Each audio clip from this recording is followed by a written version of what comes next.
ने विमान इंजन की डिजाइन प्रोडक्शन की खामियों का गंभीर आरोप लगा, जिससे नए राजस्व को 154 करोड़ रुपए का नुकसान हुआ है। तो हमारे कुछ सवाल है प्रधानमंत्री जी से। हमारा पहला सवाल तो ये है कि आप ही की नाक के नीचे ये घोटाले हो रहे हैं, तथा कथित आप ही की नाक के नीचे ये धांधली हो रही है, तो इस पर चुप्पी तोड़िएगा या नहीं तोड़िएगा?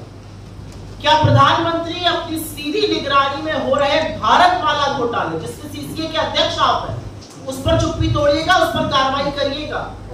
क्या केंद्रीय सड़क परिवहन और राजमार्ग मंत्रालय के खिलाफ और मंत्री के खिलाफ कोई कार्रवाई की जाएगी? एक NHAI का मामला आया है, एक द्वारका एक्सप्रेसवे का आया है, भारतमाला का आया है। क्या प्रधानमंत्री आयुष्मान भारत पे हो रहे फर्जीवाड़े पर कुछ करेंगे, और क्या वो पता करेंगे कि आखिर लाभार्थियों का पैसा गबन किया तो किसने गबन किया?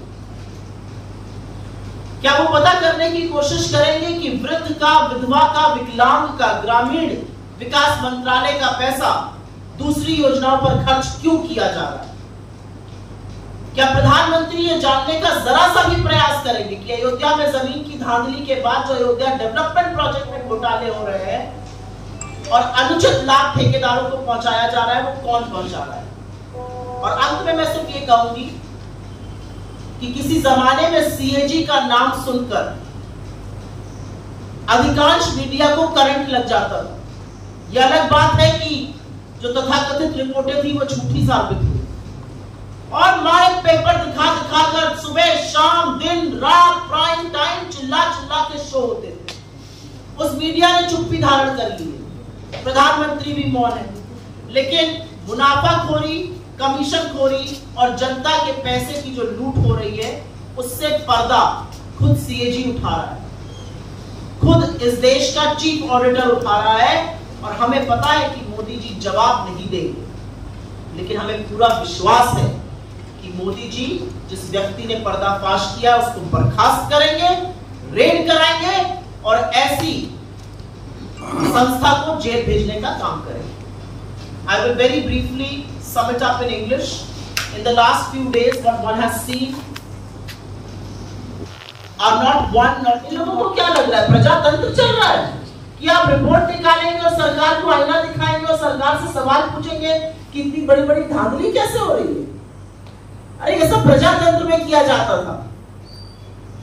ऐसे ऐसे पेपर फेंक कर एंकर, एडिटर तब शो करते थे जब प्रजातंत्र था। अब जब प्रजातंत्र नहीं है तो ऐसी एजेंसी का क्या मतलब है? लगवा दीजिए तुरंत ताला इस पर और भेजिए जेल। इनकी हिम्मत कैसे हो रही है एक नहीं, दो नहीं, 7 घोटालों का पर्दाफाश करने की, और बड़े बड़े घोटाले, बड़े बड़े मंत्रालयों के घोटाले, और ऐसे घोटाले हैं जिन घोटालों से आपके जेब पर डाका डाला जा रहा है, ये याद रखिएगा। लेकिन मोदी जी कहाँ कुछ गलत करते हैं? मोदी जी ने बड़ा पैसा खर्च करके खूब सारे मीडिया प्रचार प्रसार से अपनी एक छवि बनाई थी। दिन भर ईमानदारी ईमानदारी ईमानदारी की उस छवि का दम भरते हैं। अब ये CAG रिपोर्टें जो हैं, एक नहीं, दो नहीं, 7, वो उस छवि को पूरी तरह से ध्वस्त कर देती है, बर्बाद कर देती है। तो कुछ सवाल बनते हैं, लेकिन इस देश विरोधी संस्था को तो बंद होना चाहिए भाई। बहुत गलत बात है, मोदी जी के साथ बड़ी बेइंसाफी है। उनकी नाक के नीचे जो घोटाले और भ्रष्टाचार हो रहा है उसको उजागर कर रहे हैं। भला बताइए, ये काम है संस्थाओं का? कैसे ये काम कर रहे हैं?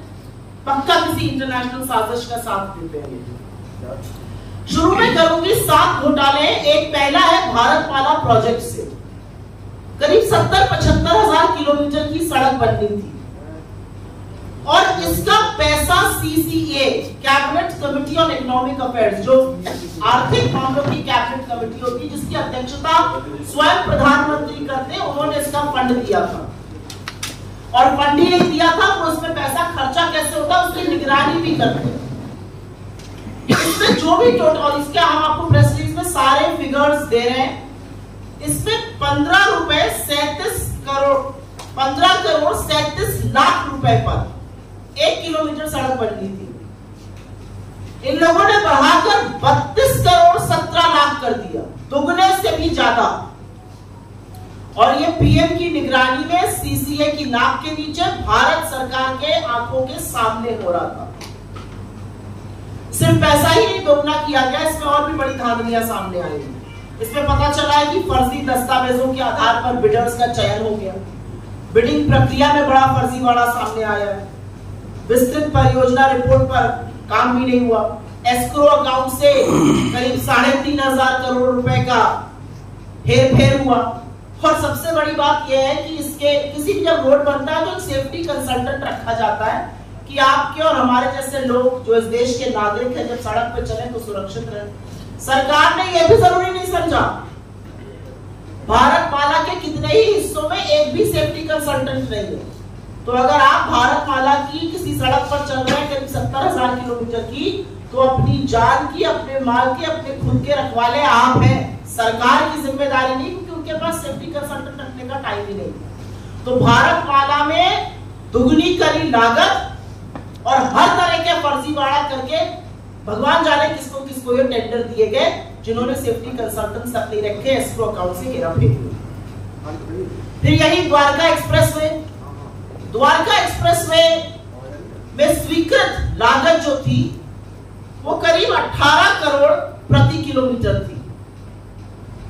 सरकार का कहना है बहुत बढ़िया बना है द्वारका एक्सप्रेसवे, अच्छी बात है, बनना अच्छा भी चाहिए। उसकी कीमत 250 करोड़ प्रति किलोमीटर हो गई। कहां 18 करोड़ प्रति किलोमीटर स्वीकृत और कहां 250 करोड़ प्रति किलोमीटर। और आप ये सोचिए कि 2 किलोमीटर बनाने में 500 करोड़ खर्चा हो गए और उस 500 करोड़ में मंगलयान पहुंच गया। यह सरकार की असलियत है। मंत्रालय ने एक एक्सप्लेनेशन इशू किया, वो सवाल और उजागर करता है। क्या बन गया भाई ऐसा? कौन सा ऐसा विश्व का 8वां 9वां अजूबा बना जिसकी कीमत 18 करोड़ से बढ़कर 250 करोड़ प्रति किलोमीटर हो गई? अब ऐसा हाईवे बना हुआ जिसमें आप चेहरा देख सकते होंगे, अन्यथा तो इतना कीमत बढ़ना बड़ा मुश्किल का काम है। महंगाई की वजह से इतनी कीमत बढ़ नहीं सकती है, क्योंकि एस्केलेशन कॉस्ट उसमें होती है। तो ये कमीशन खोरी है, किसने पैसा खाया इसमें? तीसरी, टोल में लूट। आप सब लोग तो खूब टोल देते होंगे आते जाते वक्त। अगर दिल्ली से मुंबई आज जाना हो तो 6,000 रुपए का तो आप टोल ही दे दीजिएगा सड़कों पर। और मजाक नहीं कर, जाकर देखिएगा 6,000 रुपए का टोल दिल्ली से मुंबई, अगर आपको दूरी नापनी है। NHAI का रूल है कि अगर टोल के पास या टोल वाली जो सड़क है उस पर कंस्ट्रक्शन होता है तो टोल की कॉस्ट 75% कम होगी। ऐसा नहीं किया गया। मात्र 5 टोल बूथों का, मात्र 5 टोल प्लाजा का CAG ने एक रैंडम ऑडिट किया और उसमें पता चला कि करीब करीब 132 करोड़ रुपए अवैध वसूल लिए गए लोगों से। ये मात्र 5 टोल प्लाजाओं की बात कर रहे हैं। अगर पूरे देश के टोल प्लाजाओं का ऑडिट हो जाए तो सोचिएगा कितना लाखों करोड़ों का गबन हुआ है। और सड़क पे कौन चल रहा है? सड़क पे धन्ना सेठ चल रहे हैं या आप जैसे और हमारे जैसे मध्यम वर्ग, निम्न मध्यम वर्ग, गरीब लोग चल रहे हैं बसों से, गाड़ियों से, और वो सारा कॉस्ट निकालता है। तो 132 करोड़ तो टोल में लूटे। और एक और ऑडिट में पता चला कि करीब 135 करोड़ NHAI ने राजस्व का नुकसान किया। एक कंसेशन अग्रीमेंट होता है वो कर करके। आयुष्मान भारत पूरे वक्त लोकसभा में यही सुनाई दे रहा था, हर जगह प्रधानमंत्री इसकी बात करते हैं। ये तो घोटालों का योजना निकली। आयुष्मान भारत में 7.5 करोड़ लोगों का, 7.5 लाख लोगों का, सॉरी, एक नंबर से रजिस्ट्रेशन हुआ है।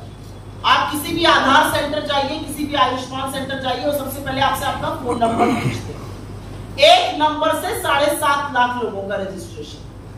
और यही नहीं, आयुष्मान भारत के तहत 88,760, मोटा मोटा 88,000 मान लीजिए, उन रोगियों का भुगतान हुआ है जिनकी मृत्यु हो चुकी थी। मृत लोगों का इलाज दिखाकर क्लेम क्या भुगतान हुआ है। अब ये किसके पास गया है ये नहीं पता, लेकिन लाभार्थी के खाते में तो ये बिल्कुल नहीं गया। 88,000 मृत लोगों के फ्रेश इलाज का क्लेम दिखाकर उस पर धांधली हुई है। और जैसा कि मैंने आपको बताया, 7.5 लाख लाभार्थी एक नंबर से जुड़े। इनफैक्ट अगर आगे डेटा देखिए तो करीब करीब 1 करोड़ 24 लाख जो है वो मात्र कुछ फोन नंबर से जुड़े हुए। भगवान की बात ना हो ऐसा कैसे हो सकता है? और वो राम जो सबके आराध्य है।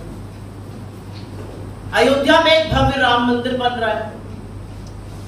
जमीन में जितनी दलाली भारतीय जनता पार्टी के नेता, एसडीएम, कानून को सब मिलकर कर सकते थे, बड़े बड़े नेता, ट्रस्ट के लोग, वो तो खूब हुई।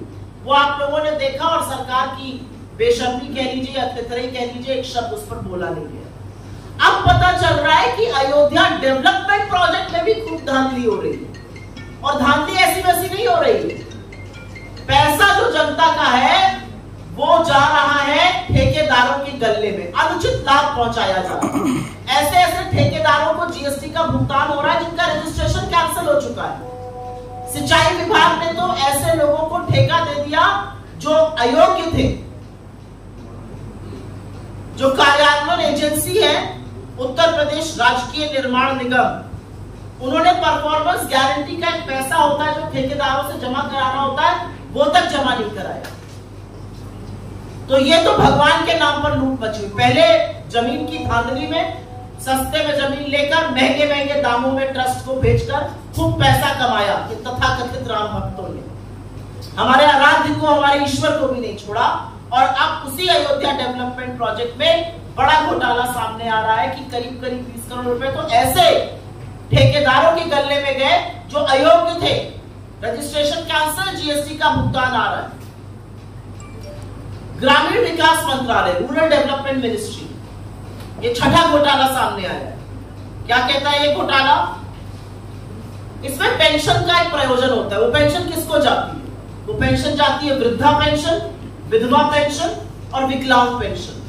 हर गांव में अगर आप आज की तारीख में चले जाइए तो आपको 10 लोग ऐसे मिल जाएंगे, वृद्धा, विकलांग, वृद्ध मिलाकर, जो कहेंगे हमारी पेंशन नहीं आ रही है। किसी भी जगह चले जाइए वो कहेंगे हमारी पेंशन नहीं आ रही है। फिर हम उनको दिलासा देते हैं कि हम कुछ करते हैं, फिर हम डीएम को चिट्ठी लिखते हैं, फिर डीएम कहता है कि नहीं ऐसा आवंटित फंड कम हो गया है।